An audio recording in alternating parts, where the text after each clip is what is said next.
فلما جاء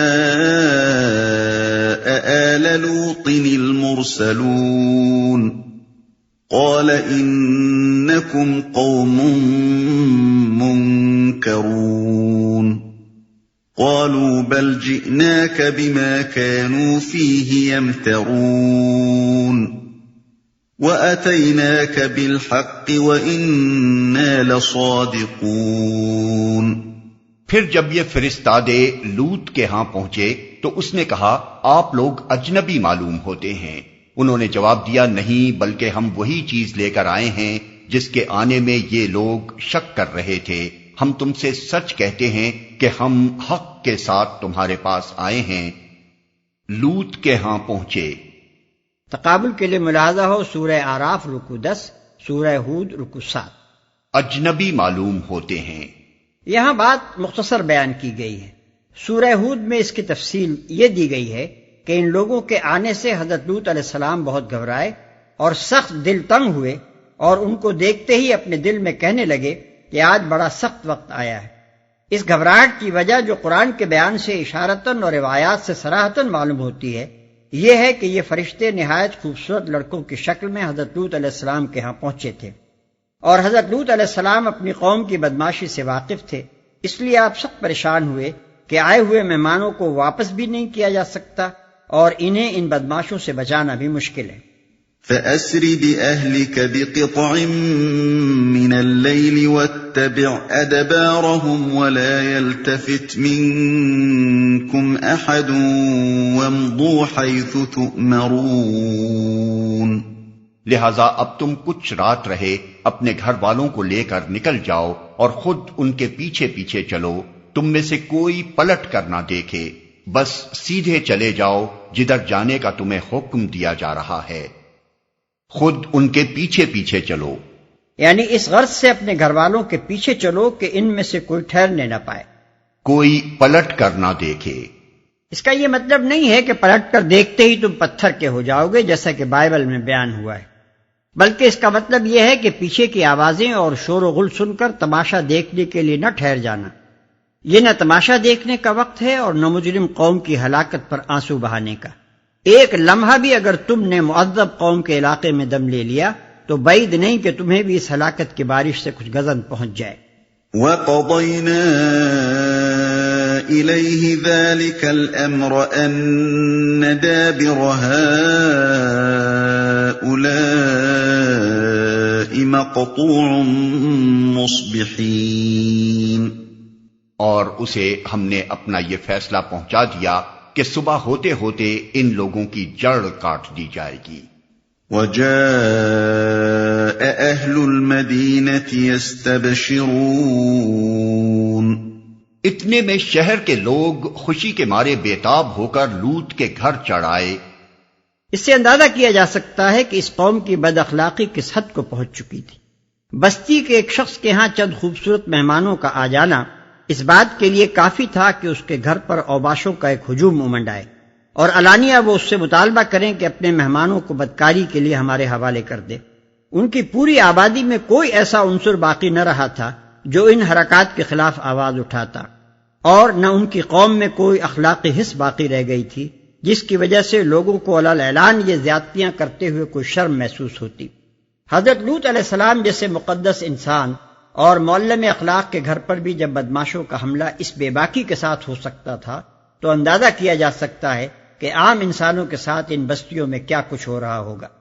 تلمود میں اس قوم کے جو حالات لکھے ہیں ان کا ایک خلاصہ ہم یہاں دیتے ہیں، جس سے کچھ زیادہ تفصیل کے ساتھ معلوم ہوگا کہ یہ قوم اخلاقی فساد کی کس انتہا کو پہنچ چکی تھی۔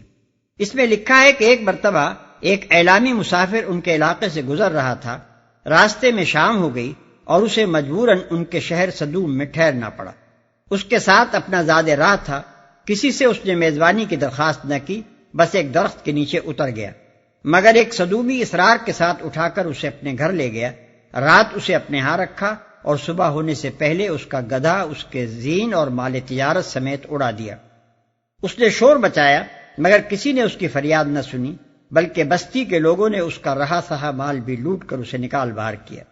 ایک مرتبہ حضرت سارہ نے حضرت لوط علیہ السلام کے گھر والوں کی خیریت دریافت کرنے کے لیے اپنے غلام الیازر کو صدوم بھیجا۔ الیازر جب شہر میں داخل ہوا تو اس نے دیکھا کہ ایک صدومی ایک اجنبی کو مار رہا ہے۔ الیازر نے اسے شرم دلائی کہ تم بےکس مہمانوں سے یہ سلوک کرتے ہو، مگر جواب میں سر بازار الیازر کا سر پھاڑ دیا گیا۔ ایک مرتبہ ایک غریب آدمی کہیں سے ان کے شہر میں آیا اور کسی نے اسے کھانے کو کچھ نہ دیا۔ وہ فاقے سے بدحال ہو کر ایک جگہ گرا پڑا تھا کہ حضرت لوط علیہ السلام کی بیٹی نے اسے دیکھ لیا اور اس کے لیے کھانا پہنچایا۔ اس پر حضرت لوط علیہ السلام اور ان کی بیٹی کو سخت ملامت کی گئی اور انہیں دھمکیاں دی گئیں کہ ان حرکتوں کے ساتھ تم لوگ ہماری بستی میں نہیں رہ سکتے۔ اس طرح کے متعدد واقعات بیان کرنے کے بعد تلمود کا مصنف لکھتا ہے کہ اپنی روزمرہ کی زندگی میں یہ لوگ سخت ظالم، دھوکے باز اور بدمعاملہ تھے۔ کوئی مسافر ان کے علاقے سے بخیریت نہ گزر سکتا تھا، کوئی غریب ان کی بستیوں سے روٹی کا ایک ٹکڑا نہ پا سکتا تھا۔ بارہا ایسا ہوتا کہ باہر کا آدمی ان کے علاقے میں پہنچ کر فاقوں سے مر جاتا اور یہ اس کے کپڑے اتار کر اس کی لاش کو برہنہ دفن کر دیتے۔ بیرونی تاجر اگر شامت کے مارے وہاں چلے جاتے تو برسر عام لوٹ لیے جاتے اور ان کی فریاد کو ٹھٹوں میں اڑا دیا جاتا۔ اپنی وادی کو انہوں نے ایک باغ بنا رکھا تھا جس کا سلسلہ میلوں تک پھیلا ہوا تھا۔ اس باغ میں وہ انتہائی بے حیائی کے ساتھ علانیہ بدکاریاں کرتے تھے اور ایک لوط کی زبان کے سوا کوئی زبان ان کو ٹوکنے والی نہ تھی۔ قرآن مجید میں اس پوری داستان کو سمیٹ کر صرف 2 فقروں میں بیان کر دیا گیا ہے کہ وَمِن قَبْلُ كَانُوا يَعْمَلُونَ السَّيِّئَاتِ، یعنی وہ پہلے سے بہت برے برے کام کر رہے تھے۔ اور ارشاد ہوتا ہے أَإِنَّكُمْ لَتَأْتُونَ الرِّجَالَ وَتَقْطَعُونَ السَّبِيلَ وَتَأْتُونَ فِي نَادِيكُمُ الْمُنْكَرَ، یعنی تم مردوں سے خواہش نفس پوری کرتے ہو، مسافروں کی راہ مارتے ہو اور اپنی مجلسوں میں کھلم کھلا بدکاریاں کرتے ہو۔ قال إن هؤلاء ضيفي فلا تفضحون واتقوا الله ولا تخزون۔ لوط نے کہا بھائیو یہ میرے مہمان ہیں، میری فضیحت نہ کرو، اللہ سے ڈرو، مجھے رسوا نہ کرو۔ قالوا اولم ننهك عن العالمين، وہ بولے کیا ہم بارہا تمہیں منع نہیں کر چکے ہیں کہ دنیا بھر کے ٹھیکیدار نہ بنو؟ قال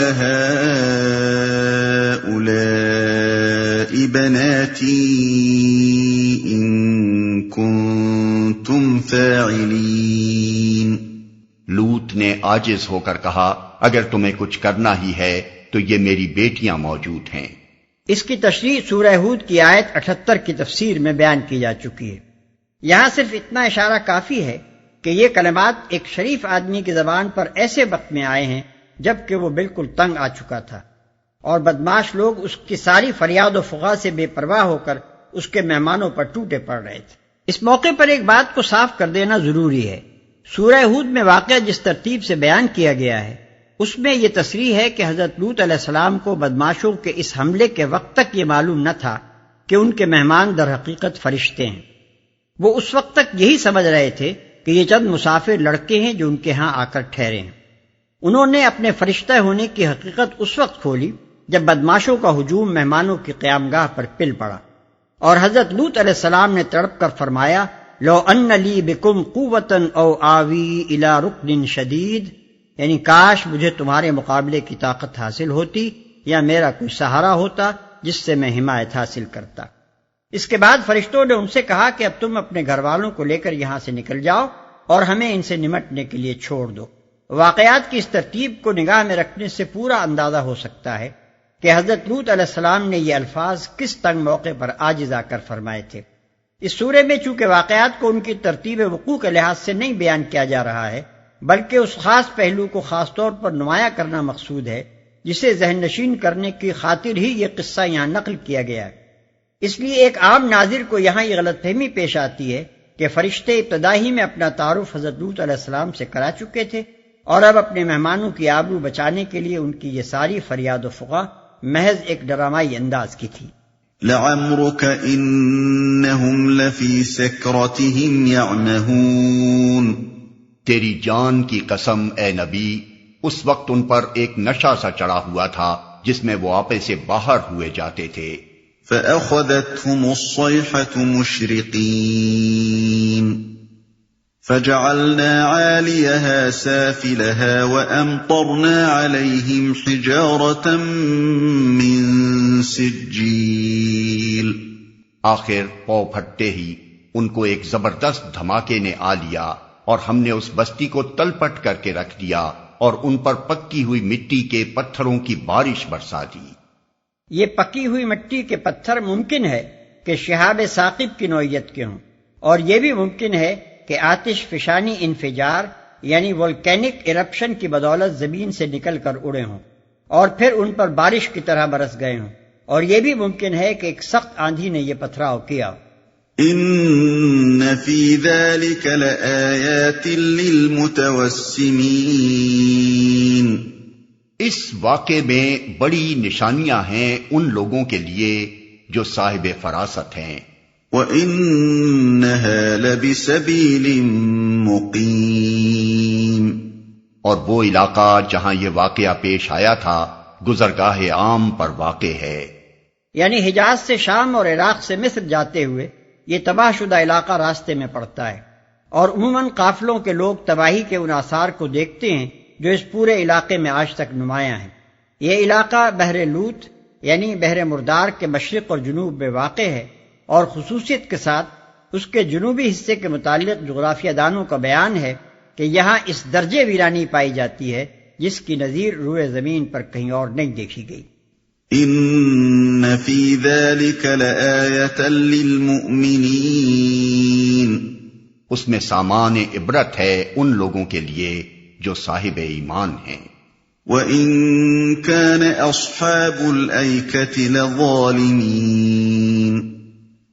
فَانْتَقَمْنَا مِنْهُمْ وَإِنَّهُمَا لَبِإِمَامٍ مُبِينٍ.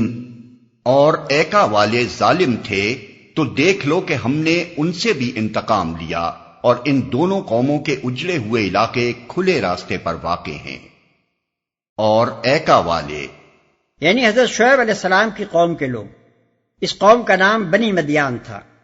مدین ان کے مرکزی شہر کو بھی کہتے تھے اور ان کے پورے علاقے کو بھی. رہا ایکا تو یہ تبوک کا قدیم نام تھا. اس لفظ کے لغوی معنی گھنے جنگل کے ہیں. آج کل ایکا ایک پہاڑی نالے کا نام ہے جو جبل اللوث سے وادی افل میں آ کر گرتا ہے. کھلے راستے پر واقع ہیں. مدین اور اصحاب الایکا کا علاقہ بھی حجاز سے فلسطین و شام جاتے ہوئے راستے میں پڑتا ہے.